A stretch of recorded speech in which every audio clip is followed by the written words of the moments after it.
Olá pessoal, sejam todos bem-vindos. A nossa aula de hoje será sobre tradução e código genético. Estrutura das proteínas. Polipeptídeos.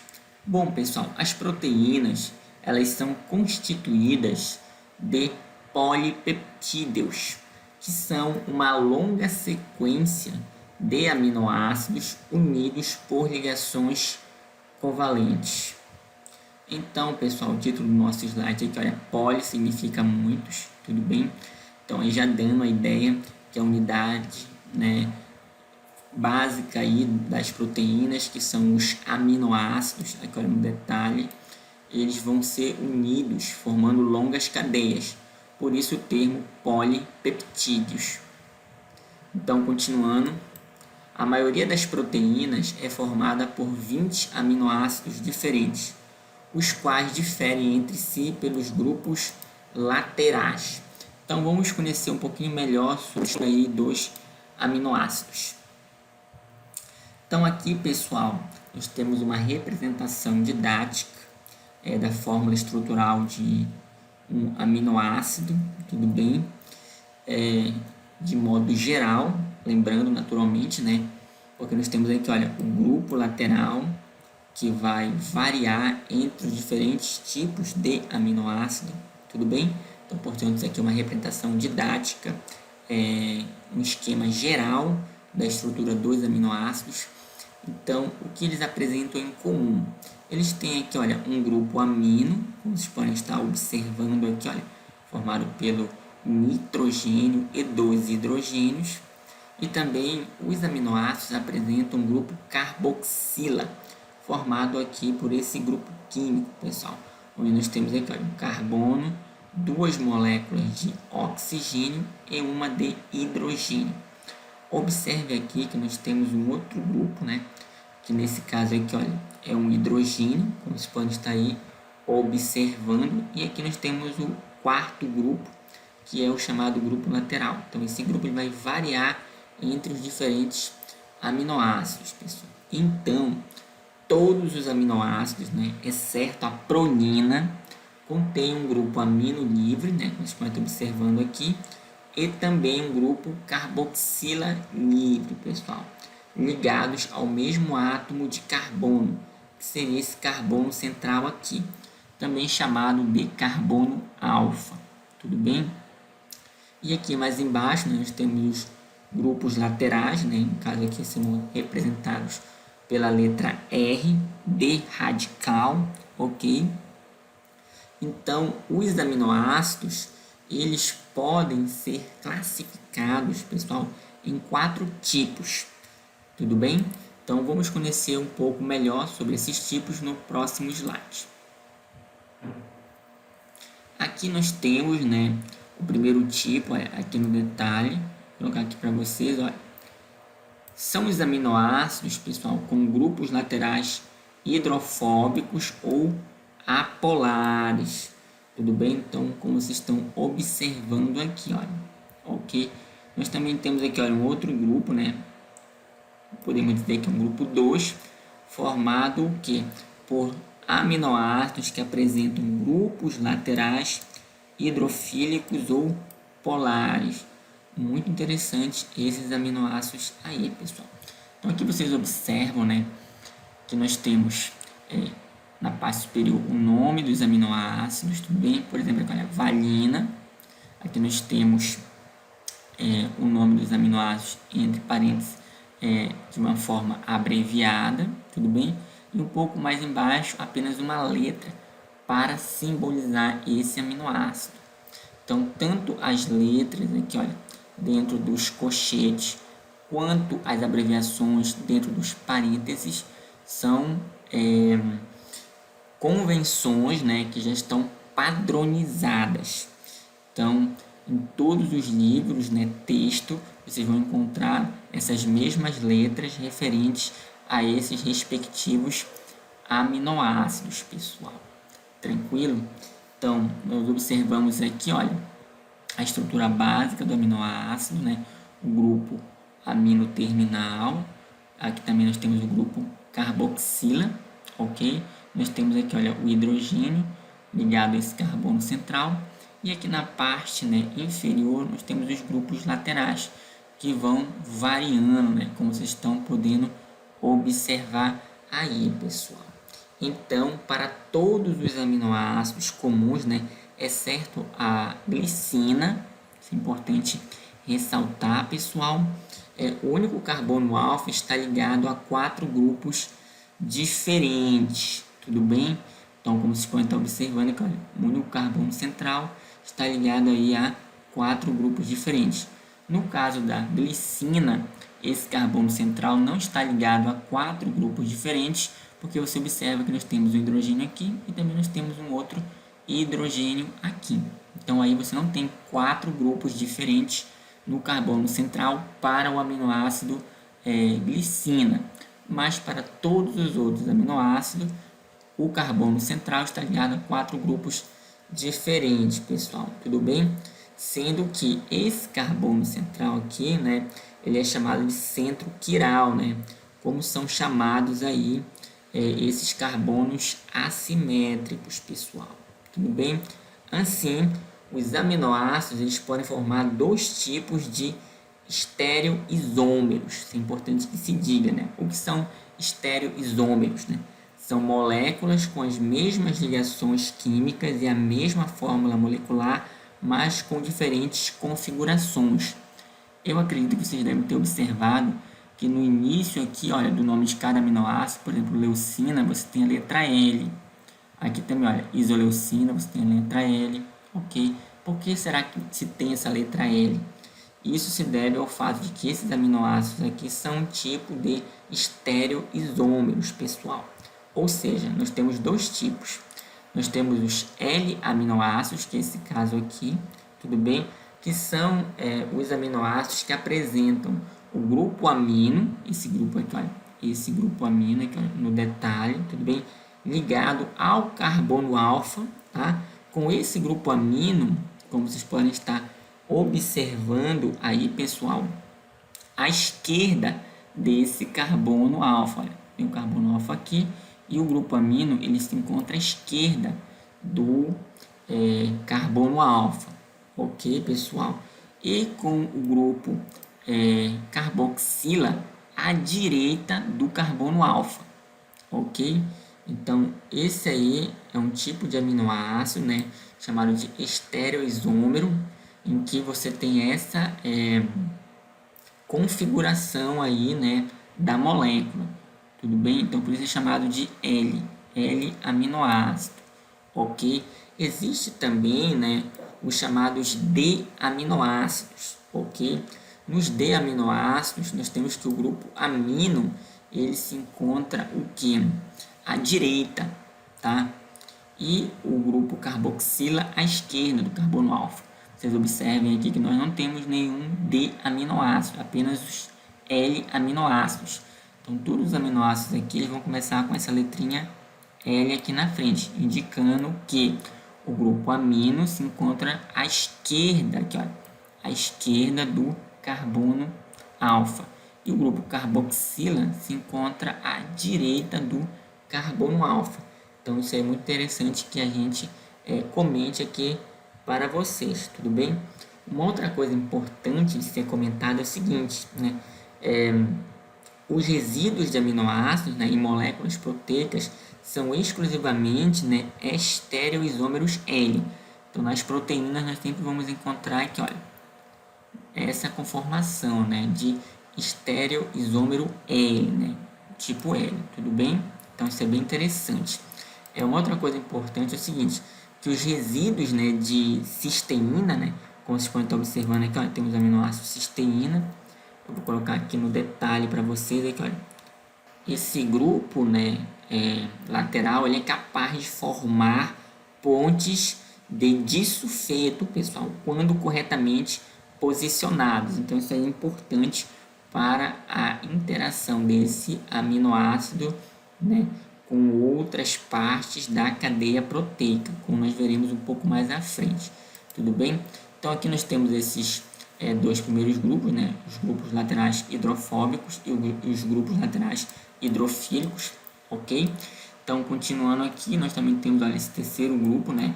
Que são aminoácidos que apresentam grupos laterais ácidos, ok?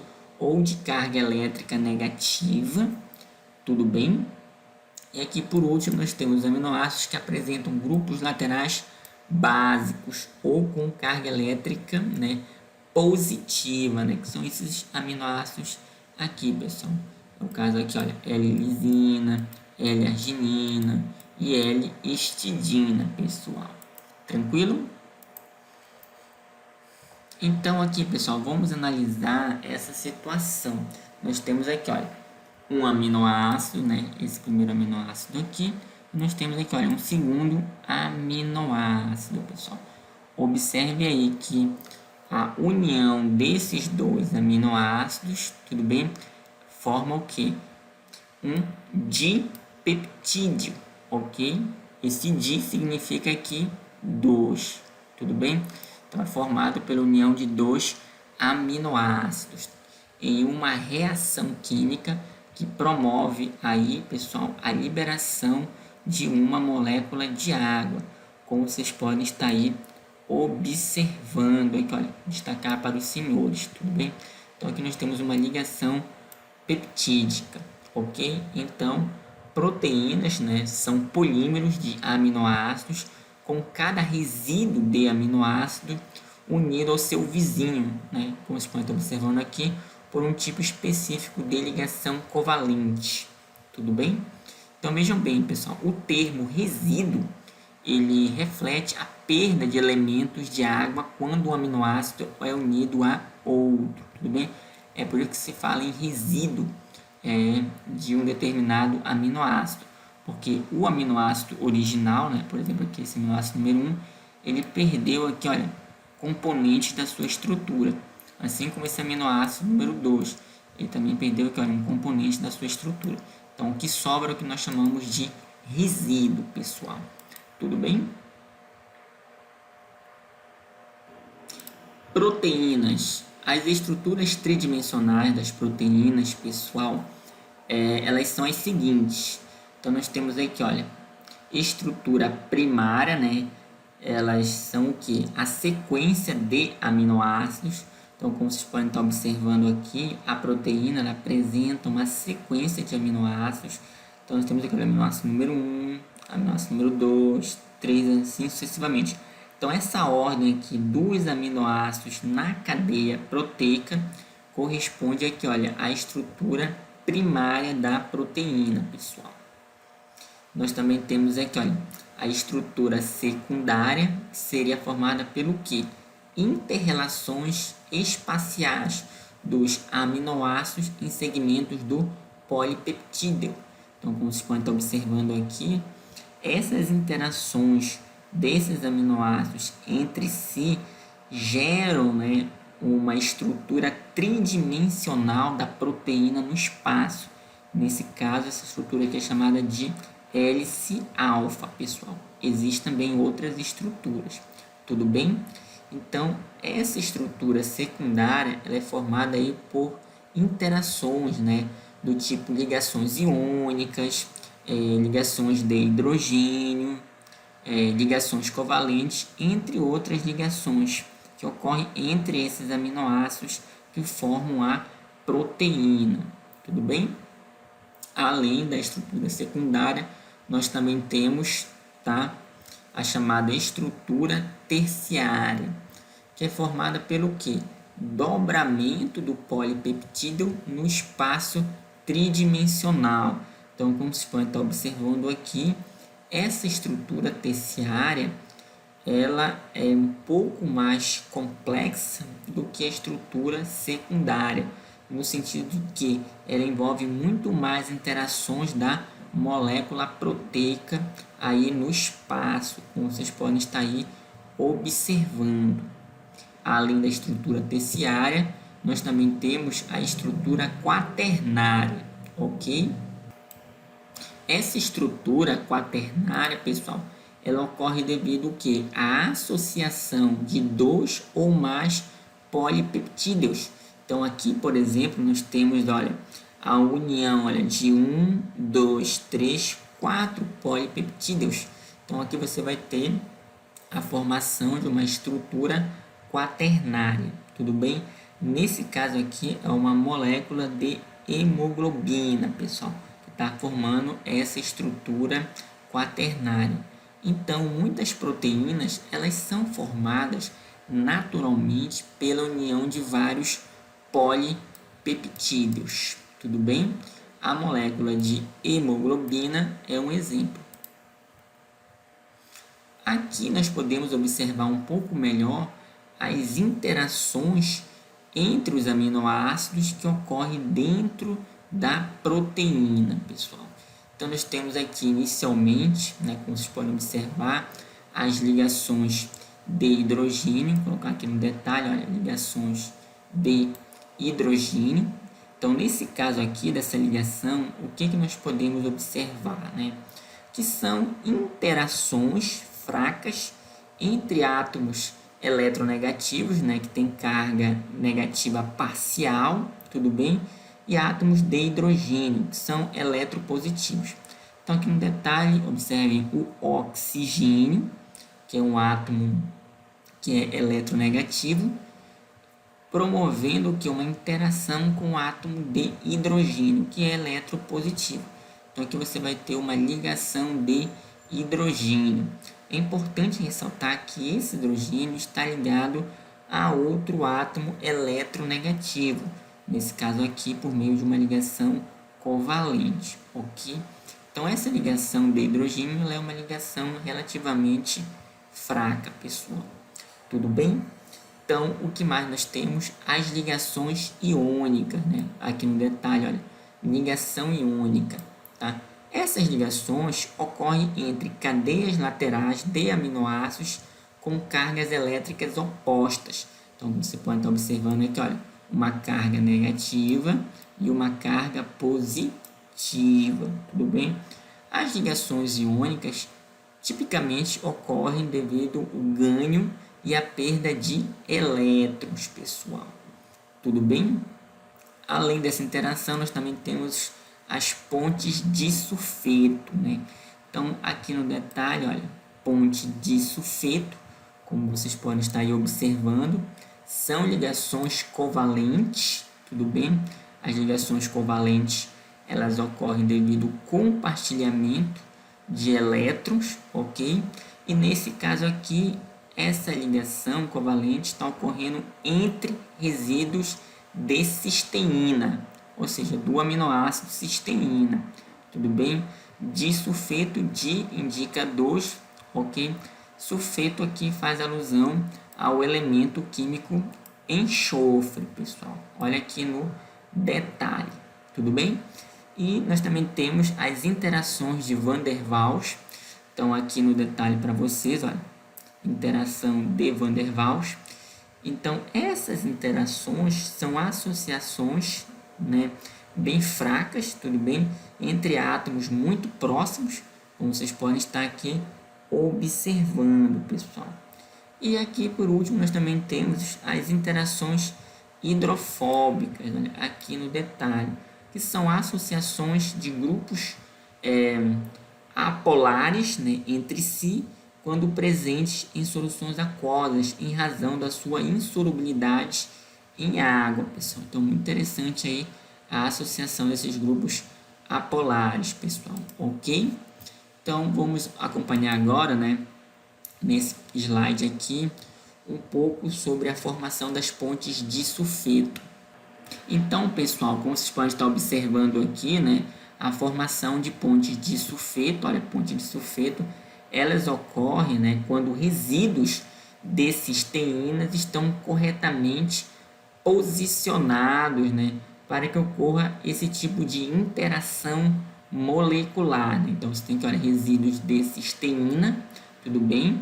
Nessa proteína. Então, você tem a formação dessas pontes de sulfeto, né, que ocorrem aí entre esses resíduos de cisteína. Então, é uma interação molecular importante para as proteínas, tudo bem? Um gene, um polipeptídeo. Colinearidade entre a sequência gênica e polipeptídica, pessoal. Então, pessoal, os genes, né, olha, e seus produtos polipeptídicos, no caso aí as proteínas, são estruturas colineares, pessoal, colineares, tanto em procariotos quanto em eucariotos. Então, o que seria colinear, né? Colinear, pessoal, da geometria, são os pontos que estão sobre a mesma reta. Então, nesse caso aqui, em alusão ao fato de que a informação genética presente no DNA vai passar de forma colinear para as proteínas, né, que contém aí os aminoácidos. Então, vamos analisar aqui na imagem para compreendermos um pouco melhor esse conceito. Então, nós temos aqui, pessoal, região codificadora de gene, né, procariótico, né, ininterrupto típico. Então, nós temos aqui, olha, observem aqui essa sequência, né, olha, trincas, tá ok? De pares de bases na região codificadora. Observem que essa sequência. Aqui, didaticamente, uma interrupção para mostrar que essa sequência é bem longa, tudo bem? Que, olha, como vocês podem estar observando. E aí, o que acontece? A informação genética presente no DNA vai passar, né, para o RNA através do processo de transcrição e depois do RNA para a proteína através do processo de tradução, tudo bem? Então aqui vocês observem, né, por exemplo, os aminoácidos, né, são representados didaticamente aqui, tudo bem? São aminoácidos no produto gênico polipeptídico. E observem aqui essa relação, olha. Temos aqui, olha, essa primeira trinca, né, codifica esse primeiro aminoácido. Essa segunda trinca codifica esse segundo aminoácido. Tudo bem? Seguindo essa ordem. Até chegar aqui, olha, nessa última trinca, que vai codificar aqui, olha, esse exato, né, último aminoácido, pessoal.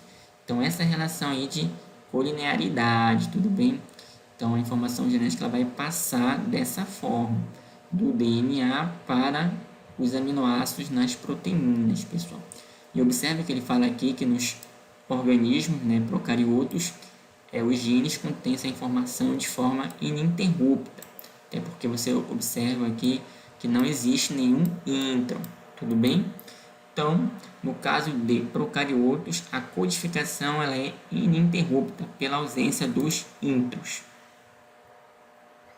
Agora aqui nessa outra situação, né, nós temos o seguinte, algo semelhante ao slide anterior, nós temos o material genético, né, temos aqui, olha, o DNA, né, observem aqui, olha, as trincas, tá ok, olha, pares de bases, e aqui elas vão seguindo normalmente, até certo ponto, né, onde elas compõem aqui o exon, que são as regiões expressas. E aqui você vai ter ainda outras trincas, só que elas vão compor o intron, que vai ser uma região não expressa aí do genoma. Aí depois desse intron, aí nós temos o exon seguinte, que nesse caso é o exon 2. E aí continua-se, né, a distribuição das trincas. Observe aqui, olha, que a última trinca desse primeiro exon, digamos, seria a trinca 6, né, na sexta posição. E aqui, olha, a primeira trinca no exon vizinho é essa aqui, olha, a trinca na posição 7, como vocês podem estar observando, olha, trinca de pares de bases, pessoal, tudo bem? Então, o que acontece? Nós temos região codificadora de gene eucariótico típico interrompido por introns, ou seja, os introns eles vão estar interrompendo a informação genética, tá? Então, como isso vai ser expresso? Então, nós temos aí, olha, a transcrição, tudo bem? Informação genética contida no DNA passa para a molécula do RNA mensageiro, né? Transcrito primário. Então, você tem a transferência tanto das sequências nos introns, tá? Quanto as sequências que estão nos exons, ou seja, tudo é transferido para o RNA mensageiro primário. Olha, você está observando aqui, olha, as trincas aí do exon e as trincas que estão aqui dentro no intron. e assim sucessivamente.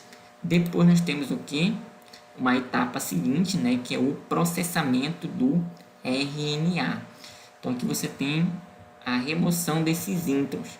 E observe aqui, olha, a união aqui, olha, dessas trincas adjacentes dos exons vizinhos. Como você pode estar aí observando aqui, olha, 6 e 7, aqui, olha, 6 e 7, tudo bem?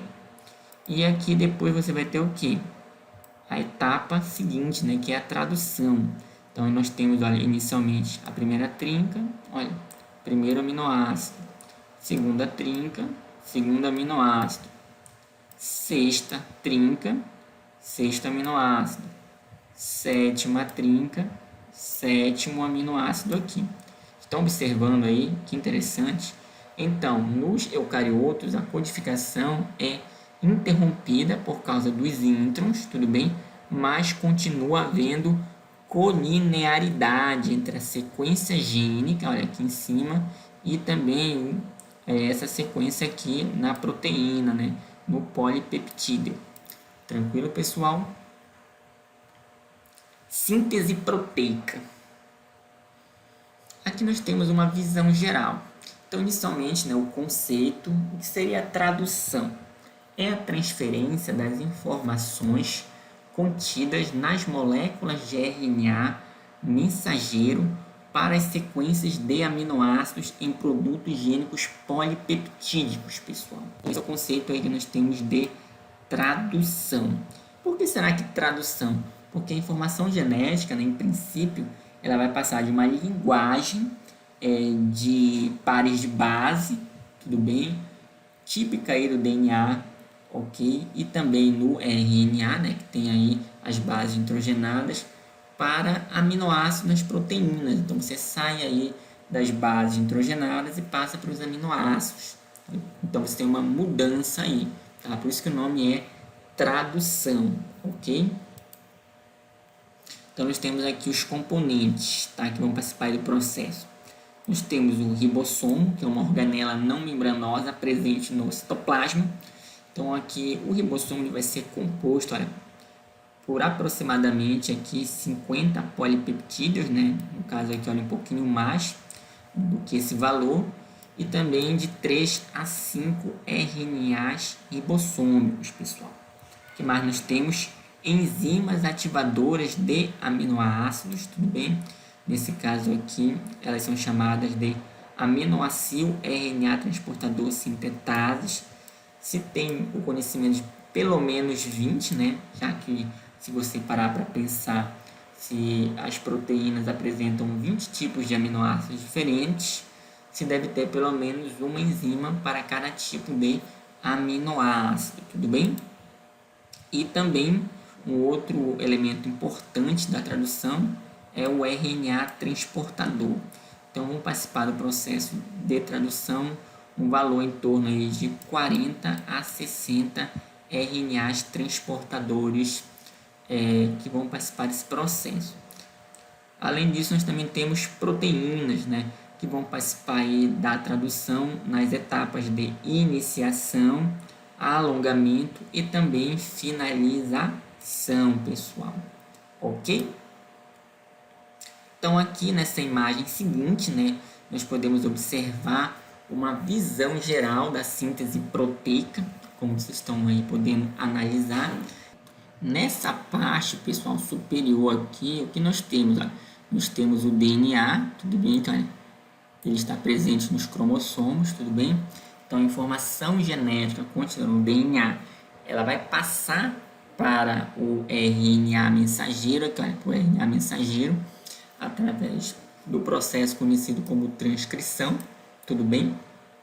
Além disso, o DNA ele também vai originar, além do RNA mensageiro, né, vai levar informação genética, ele também vai codificar outros tipos de RNA, pessoal. É o caso aqui, olha, por exemplo, do RNA ribossômico e do RNA transportador. Então, a enzima responsável por fazer a transferência, né, ou seja, a síntese de moléculas de RNA a partir de moldes de DNA é a RNA polimerase, pessoal. Tudo bem? Por isso que está aqui no detalhe, ok? Então, o RNA mensageiro ele leva essas informações genéticas contidas no DNA até os ribossomos, que são os locais de síntese proteica, como estão observando aqui, olha a setinha, olha, tá? Então, você tem, olha, transcrição, você tem, olha, tradução, com a molécula do RNA mensageiro, olha, participando desse processo aqui de tradução, ok? Lembrando que o RNA mensageiro, ele sofre o que? Um processamento. Ele e também os outros tipos de RNA, que é o caso aqui, olha, do RNA ribossômico. Aqui nós temos, por exemplo, olha, um precursor de RNA ribossômico. Esse precursor ele vai dar origem a vários tipos de RNA, como é o caso aqui, olha, do 5S, do 16S e do 23S RNA ribossômico, pessoal.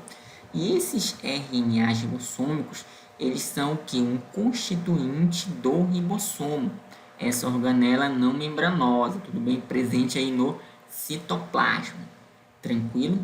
Além disso, nós também temos o que? Olha, nós temos o RNA transportador.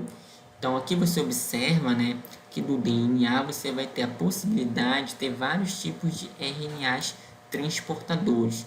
E esses RNAs transportadores eles vão participar o quê? Do processo de tradução, levando aminoácidos até os locais de síntese de proteínas nos ribossomos, pessoal. Tudo bem? Então é importante aí a gente entender, né, e ter uma visão geral aí desse processo, tudo bem? Então nesse caso aqui, olha, os RNAs ribossômicos mostrados, eles correspondem aos das bactérias, no caso aqui, olha, esse 5S, 16S, 23S aqui, tudo bem? E também, né, para simplificar, todas as espécies aqui, olha, de RNA, né, como você observa, o RNA ribossômico, o mensageiro e o transportador foram transcritas, né, de segmentos contíguos de uma única molécula de DNA, né, como vocês estão observando aqui, olha, no canto superior da tela de vocês. Mas, na realidade, são transcritos de genes localizados em diferentes posições em um ou vários cromossomos. Ok? Então, por exemplo, você pode ter um RNA mensageiro sendo sintetizado a partir de um cromossomo e esse RNA ribossômico, né, sendo sintetizado a partir de outro cromossomo, pessoal. Então, isso é importante que se diga. Tudo bem? E aqui no detalhe nós observamos a associação do RNA transportador com os aminoácidos, tudo bem? Então, como vocês podem observar aqui, é um processo que envolve aí o gasto de energia, ok? E a participação de uma enzima chamada de aminoácido RNA transportador sintetase, que permite com que o aminoácido, né, se associe a seu RNA transportador específico. E com isso, né, esse conjunto, RNA transportador mais aminoácido, possa fazer parte aqui, olha, da síntese de proteínas, pessoal. Tudo bem? E aí depois, quando você tem, olha, o produto gênico formado, tudo bem? Ele se dissocia aqui desse complexo, ok? Além disso, a célula, ela também reaproveita os componentes que participaram aqui dessa síntese proteica, né? Como vocês podem estar aqui observando, olha, degradação em mononucleotídeos, nesse caso aqui desse RNA mensageiro, para que esses mononucleotídeos possam participar, né, de uma nova síntese de RNA, pessoal. Então aqui, pessoal, nós temos um resumo do processo de tradução. Observe aqui, olha, a fita do RNA mensageiro, né? Aí você observa aqui, olha, a extremidade 5' e aqui você observa, olha, os ribossomos se associando a essa região aqui de início da tradução, né? Caracterizada por essa trinca aqui, olha, A, U, G, pessoal. Nesse caso aqui você observa que vários ribossomos aqui estão utilizando a mesma fita de RNA mensageiro. Então, quando isso acontece, nós temos o que nós chamamos de polirribossomos ou polissomos, que formam-se quando vários ribossomos antes livres no citoplasma ligam-se a uma molécula, né, de RNA, sintetizando várias moléculas da proteína correspondente, pessoal, aquele RNA, né? Isso aí ao mesmo tempo, né? Como vocês podem ter observado na animação. E aqui também, olha, nessa imagem, onde nós temos aqui, olha, um polirribossomo, tudo bem? Então, esse processo, ele se inicia, né, naquela trinca, né, AUG, e ele se encerra, né, naquela região de término da tradução, né, caracterizado aí pela trinca UAG, como vocês viram na imagem anterior aqui do vídeo. Ribossomos nos procariotos estão distribuídos em toda a célula e nos eucariotos são encontrados frequentemente no resíduo endoplasmático, pessoal. E nesse caso aqui, pessoal, só lembrando, nós temos o retículo endoplasmático rugoso, né? Que é aquele retículo que apresenta aí os ribossomos, ok? Então, aqui, olha, continuando, os ribossomos possuem duas subunidades que se associam no início da tradução, pessoal. Então, como vocês podem estar observando aqui, né, nós temos a composição macromolecular de ribossomos procarióticos, né? Então, aqui um detalhe, olha, ribossomo procariótico, né? Típico aí de bactérias. Então, aqui nós temos, olha, a subunidade maior e a subunidade menor desse ribossomo. Então, o ribossomo é formado aqui, olha, por proteínas ribossômicas. Nós temos, olha, 31 proteínas, tá? Que vão juntamente com o RNA ribossômico 5S e o RNA ribossômico 23S formar a subunidade maior chamada de 50S, pessoal. Tudo bem? Então, essa subunidade formada por RNA ribossômico mais proteínas ribossômicas, tudo bem? A mesma coisa vale para a subunidade menor, né? Chamada de 30S. Então, é formada aqui, olha, por 21 proteínas ribossômicas, tá? Além do RNA ribossômico 16S, pessoal. Então, esse conjunto vai formar a subunidade menor. Então, essas duas subunidades juntas vão formar o que? O ribossomo completo, né? Chamado aqui de 70S, pessoal. Então, vejam bem, os tamanhos, né, dos ribossomos, eles são expressos em termos da velocidade de sedimentação durante a centrifugação, pessoal, em unidades Sphierberg, né? Por isso esse termo aqui S, né, que é dessa unidade, em homenagem ao químico sueco Theodor Sphierberg. Tudo bem? Então, por isso que se tem essa unidade aqui, esse Szinho, né? Esse químico aí, né, o Theodor, ele foi o inventor da ultracentrífuga e também ganhador do prêmio Nobel, pessoal. Ok? Então, o ribossomo de E. coli, a exemplo, né, aqui, né, tem um tamanho de 70S, tudo bem? 70S, né? Então, justamente devido a ele ser uma molécula maior do que essas aqui, olha, que tem tamanhos menores.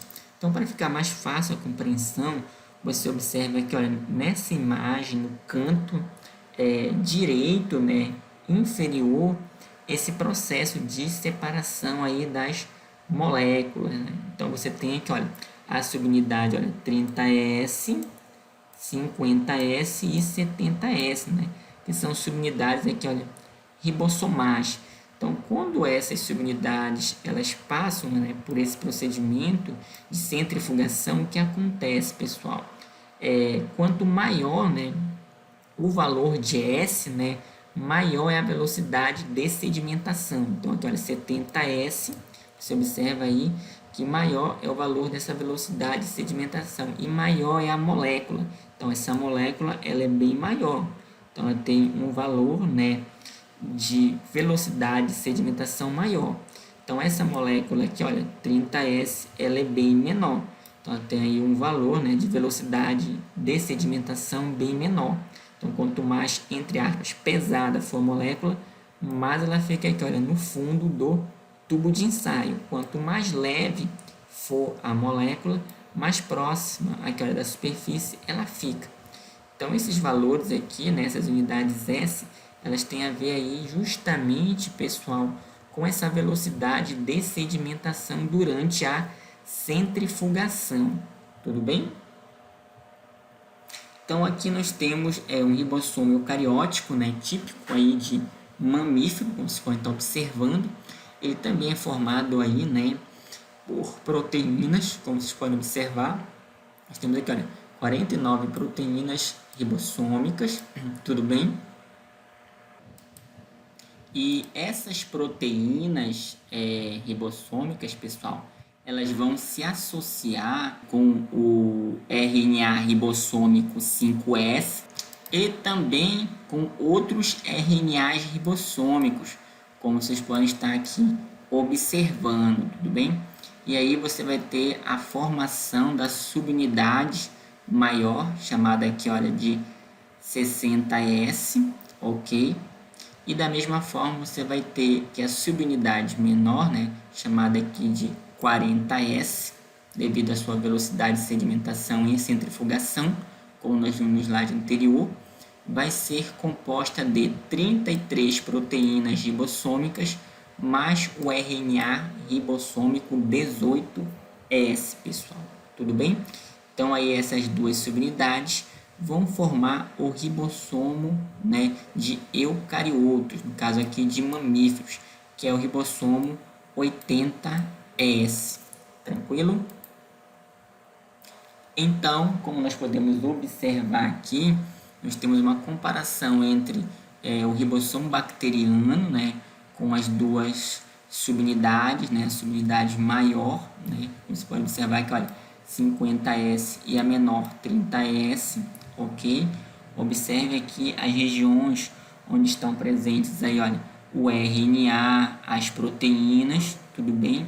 E aqui onde você tem, olha, o que nós chamamos de suco, tá?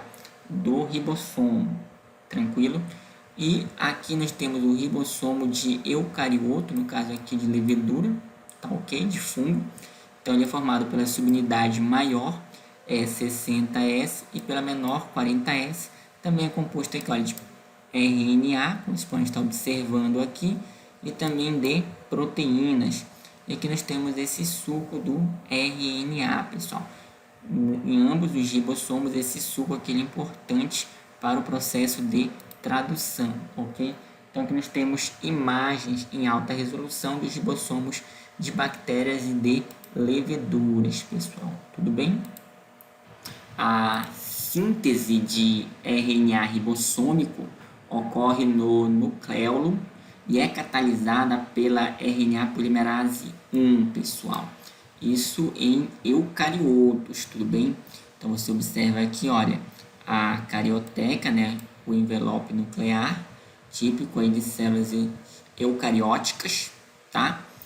E aqui você tem o nucleolo, né, que é o sítio, né, o local dentro do núcleo, onde você vai poder identificar, né, locais de síntese do RNA ribossômico, pessoal, pela RNA polimerase 1, mudando-se o tipo de RNA, né? No caso aqui, nós estamos falando do RNA ribossômico, que ele é sintetizado pela RNA polimerase 1, mas o RNA mensageiro, por exemplo, ele é sintetizado por uma outra RNA polimerase, no caso, a RNA polimerase 2, tudo bem? Mas aqui nesse caso dos ribossomos, em que nós temos que um dos constituintes essenciais do ribossomo é o RNA ribossômico, este aqui ele é sintetizado dentro do núcleo, pessoal, ok? E os genes de RNA ribossômico apresentam-se em arranjos duplicados e consecutivos, né, como vocês podem observar aqui, separados por regiões espaçadoras intergênicas.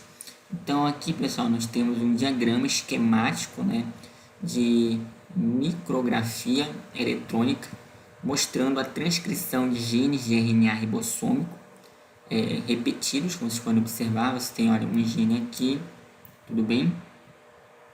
E aí essa espécie da qual foi tirado, né, micrografia eletrônica é uma salamandra, conhecida como Triturus viridensis, tudo bem?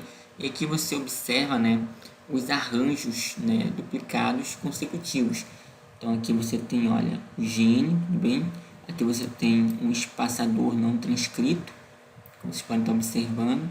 E aqui você tem, olha, transcritos curtos e transcritos longos, porque à medida que a maquinária ela vai sendo deslocada aqui ao longo da molécula de DNA, você observa a extensão do transcrito primário, no caso aqui do RNA ribossômico, ok? Então isso é bem interessante. Então observe-se aí, né, o aumento gradativo do comprimento das fibras para cada gene de RNA ribossômico, como vocês podem estar aí observando. Os precursores do RNA ribossômico passam por processamento pós-transcrição e dão origem às moléculas de RNA maduras, como também acontece nos outros tipos de RNA, caso do transportador e do mensageiro, pessoal. Então nós temos aqui, olha, por exemplo, né, para procariotos, no caso da bactéria Escherichia coli, né? Então nós temos, olha, o DNA, tá? Então você tem um gene de RNA ribossômico, aí você tem a transferência da informação do DNA para o RNA, né, através do processo conhecido como transcrição. Observa aqui o sentido de extensão da cadeia do RNA, né, de 5' para 3'. E aí esse RNA ribossômico ele é um precursor, porque ele vai dar origem a vários tipos de RNAs ribossômicos, como por exemplo, olha, nós temos aqui, olha, o 16S, o 23S e o 5S. Todos esses aqui são tipos diferentes de RNAs ribossômicos, tá? E uma coisa que é importante ser destacada aqui, nesse caso, que nós também temos que esse precursor 30S, né, de RNA, além dos RNAs ribossômicos, né, que estão sendo gerados, ele também é capaz de gerar o RNA transportador 4S, como vocês podem estar observando aqui, tudo bem? Aí depois nós temos aqui, olha, temos a clivagem secundária, né, por endonuclease e corte por exonucleases, tá? Endonucleases são enzimas que fazem cortes internos e exonucleases são enzimas, né, para ácidos nucleicos, tá, que fazem cortes nas extremidades, tá? Então, como vocês podem estar aí observando, pessoal, tudo bem? E aqui nós temos as fitas de RNA maduras, né? Então, vocês observam aqui, olha, o RNA ribossômico 16S, tá? O RNA transportador 4S e os outros RNAs ribossomais, tudo bem?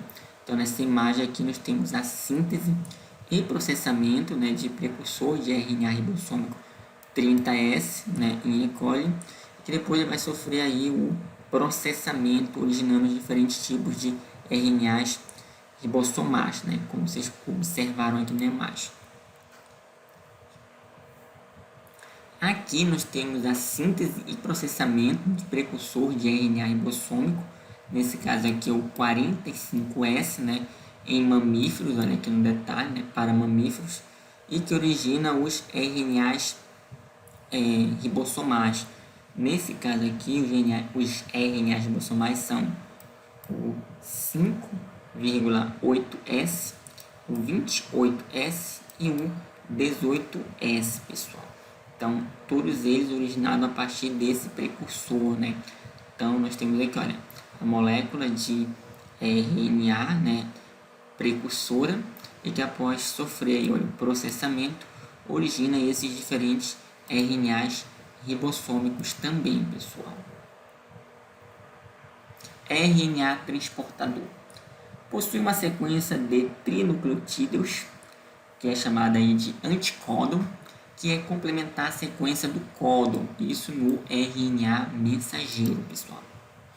E funcionam como adaptadores moleculares que conectam os aminoácidos aos códons. Também é bem interessante. Então, vamos analisar aqui na imagem.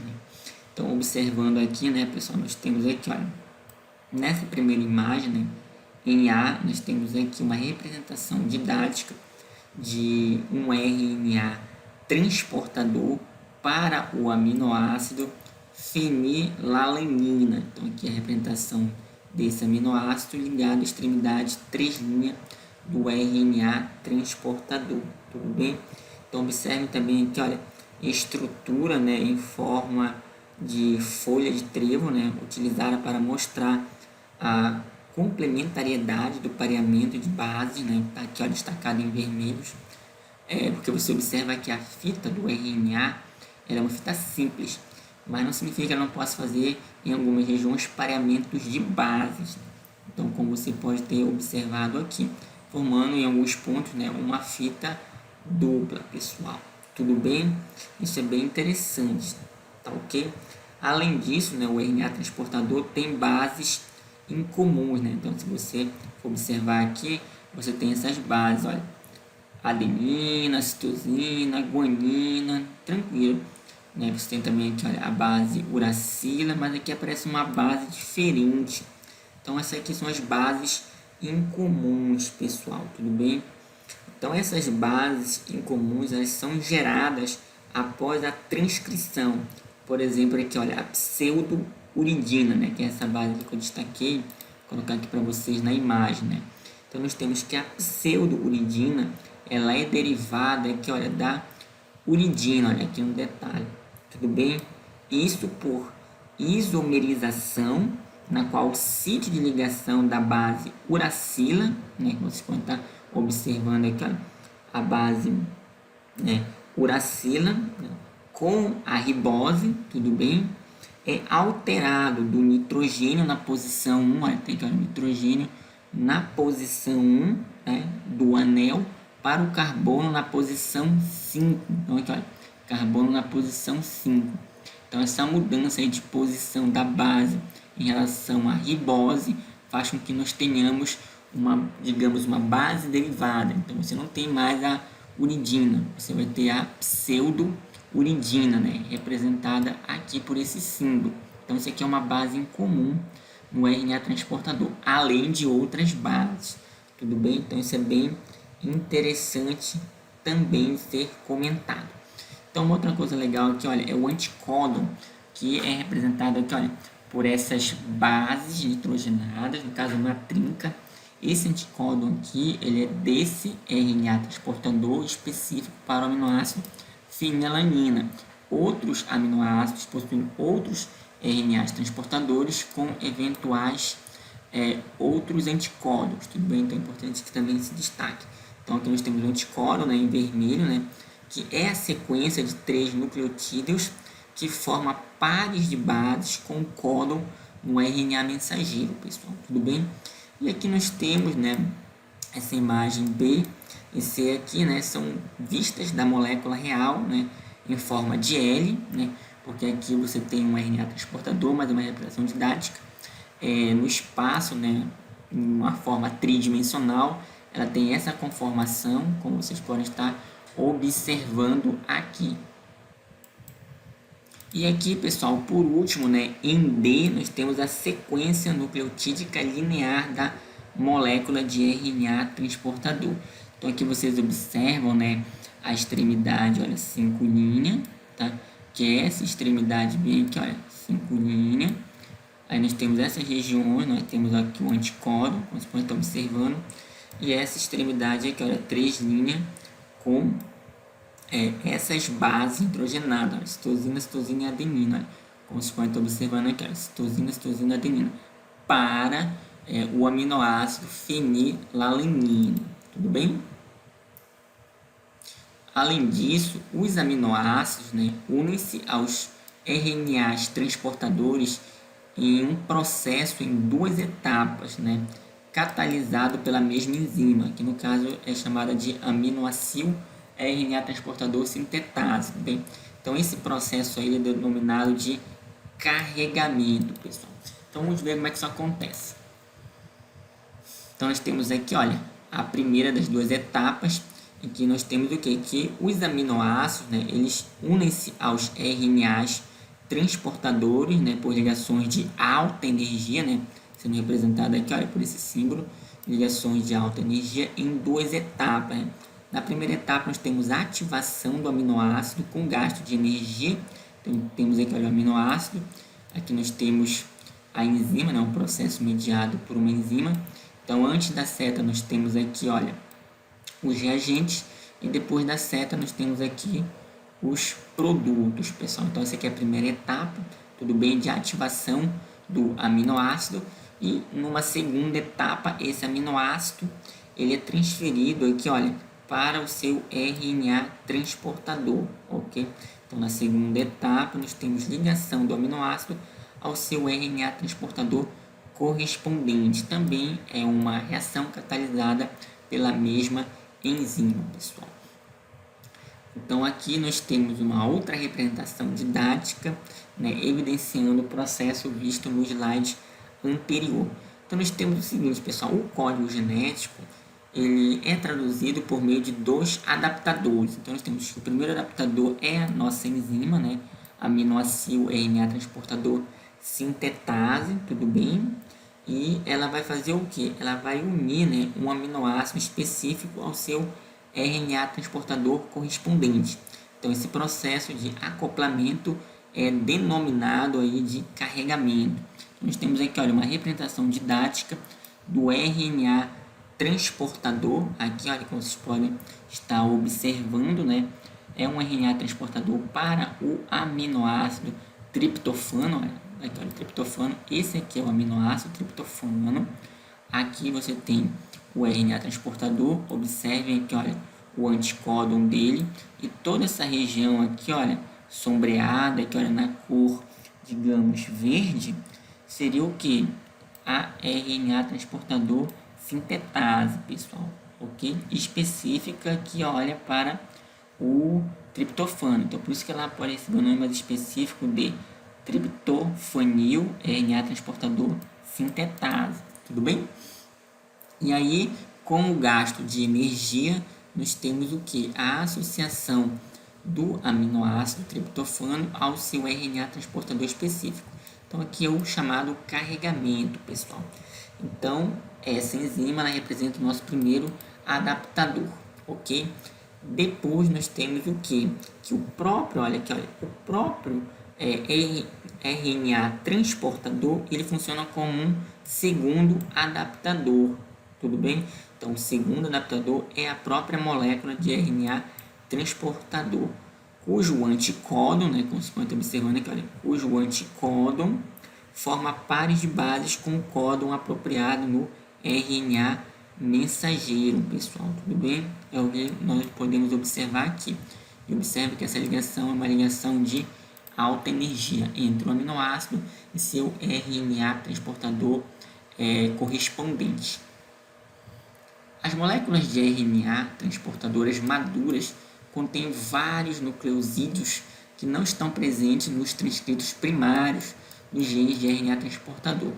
Então, como eu comentei em um slide anterior, nós podemos observar o quê? Que o RNA transportador possui algumas bases incomuns, né? Então, essas bases incomuns elas sofrem modificações químicas a partir de outras bases, tudo bem? Então, em um slide anterior, nós vimos o caso aí da pseudouridina, mas existem outras bases incomuns, né? Então, aqui no destaque nós podemos observar o nome de alguma dessas bases incomuns e que elas podem estar compondo alguns dos RNAs transportadores. Nesse caso aqui, esse RNA transportador é o RNA transportador do aminoácido alanina, né, de uma levedura, né, no caso do fungo, que é o Saccharomyces cerevisiae, tudo bem? E outros RNAs transportadores podem ter aí outras bases, pessoal. Aqui no caso, né, por exemplo, aqui nós temos, olha, a metilguanosina, né? É uma versão metilada da guanosina, pessoal. Você recebeu aí um grupo metil.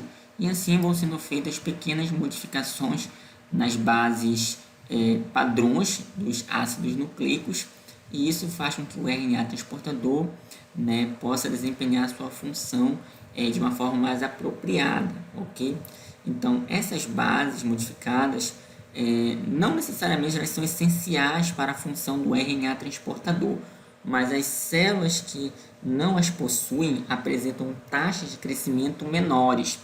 Logo, essas bases incomuns elas otimizam a função do RNA transportador, pessoal. Então, aqui nós podemos observar, né, uma representação do RNA transportador, né? Observem a estrutura dele, né? Bem interessante. E aqui à direita uma representação didática, tá? Do RNA transportador, tudo bem? Observem que essa região do anticódon, tá? Esse aqui é o RNA transportador de fenilalanina, né? Do fungo, né? Ou levedura, né? Saccharomyces cerevisiae, ok? E é realmente uma estrutura bem interessante, pessoal. Então, pessoal, aqui nessa imagem podemos ver o RNA transportador para o aminoácido fenilalanina, tudo bem? Olha, aqui temos a extremidade 3' desse RNA transportador, como vocês podem estar observando, e nós temos aqui, olha, o anticódon, né? Essa região aqui, né? Temos a alça do anticódon, né? Temos outras alças, né? A alça T, a alça D, e aqui nós podemos observar, né, no detalhe o aminoácido fenilalanina, ok? Então aqui ele se liga, né, covalentemente a essa extremidade CCA do RNA transportador, pessoal, aquela extremidade 3', tudo bem? Aqui nós podemos ver, né, o anticódon, tá, para esse RNA transportador do aminoácido fenilalanina. No caso aqui seriam esse aqui, olha, guanina, adenina e adenina.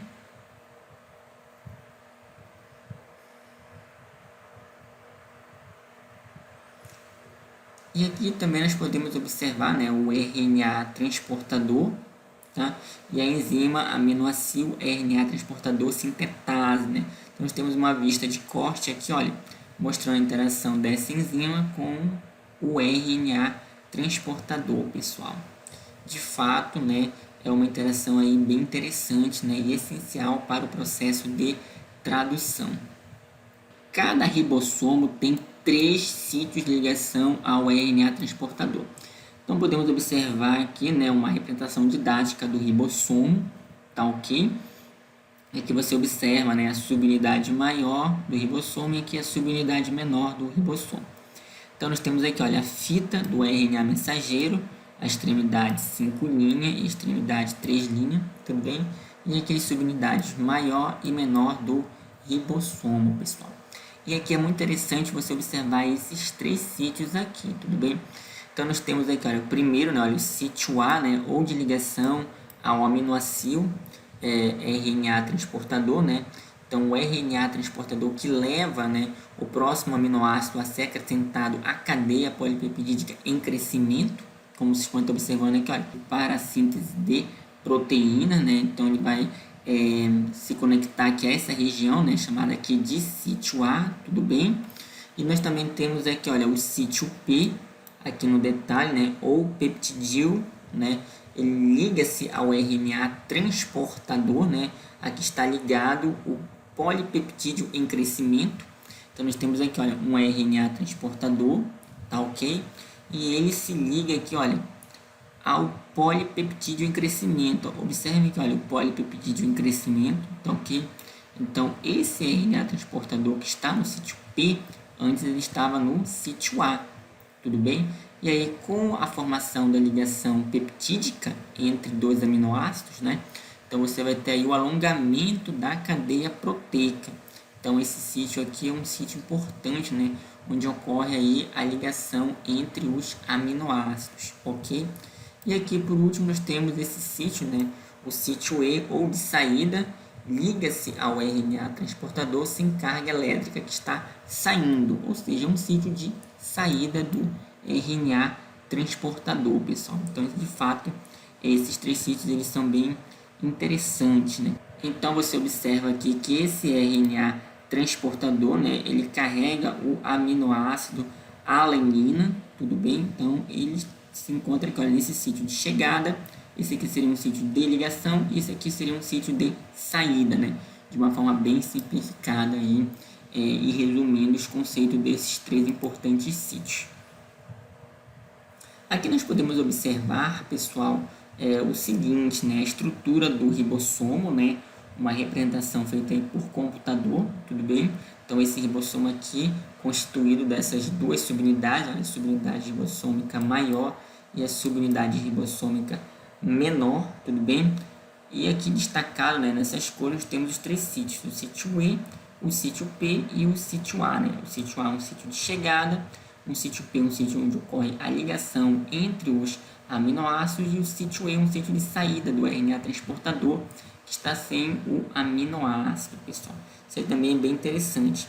Então, cada ribossomo possui um sítio de ligação, né, para o RNA mensageiro, que no caso aqui fica onde? Na subunidade menor do ribossomo, olha, que a gente pode observar aqui, olha, subunidade menor do ribossomo, né, onde tem um sítio para o RNA mensageiro, e também cada ribossomo possui o quê? 3 sítios de ligação para o RNA transportador. Esses 3 sítios de ligação ficam na subunidade maior, pessoal, do ribossomo, como vocês podem estar observando aqui na imagem. Tranquilo?